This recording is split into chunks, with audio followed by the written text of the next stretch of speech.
Now we will have the attribute selectors.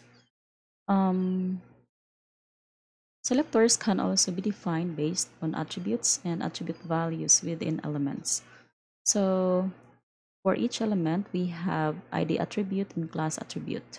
ID attribute specifies the specific elements within the document, and the class attribute um, identifies a group of elements that are sharing the similar characteristics or property.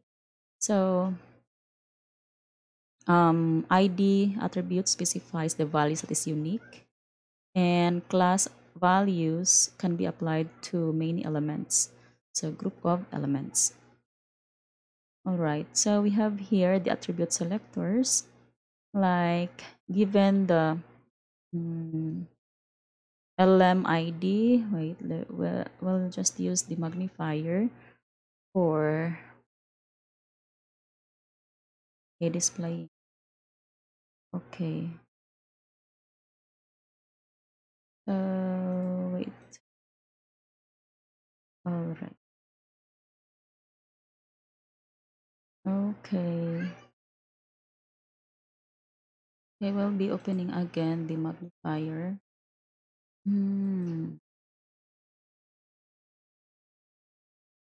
Okay. So, for example, we have the format for the syntax lm um, number sign ID. So this specifies the element lm with an ID value named ID.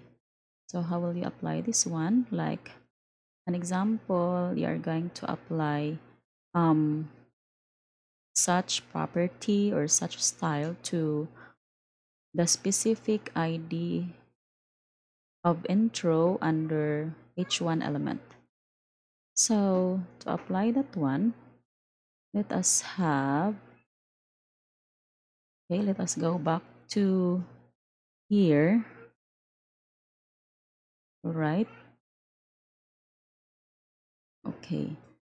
I'll be erasing this one and we'll go back to here and F5. And by the way, forgot to save.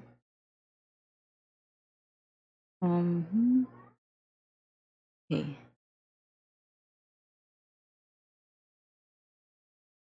F5. All right.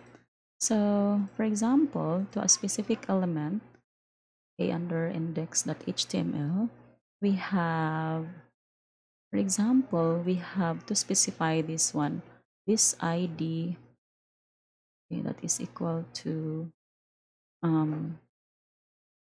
like, for example, demo.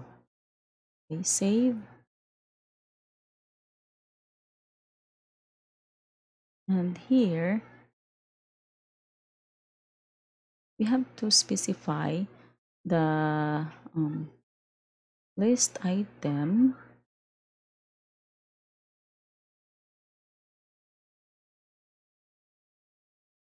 Okay,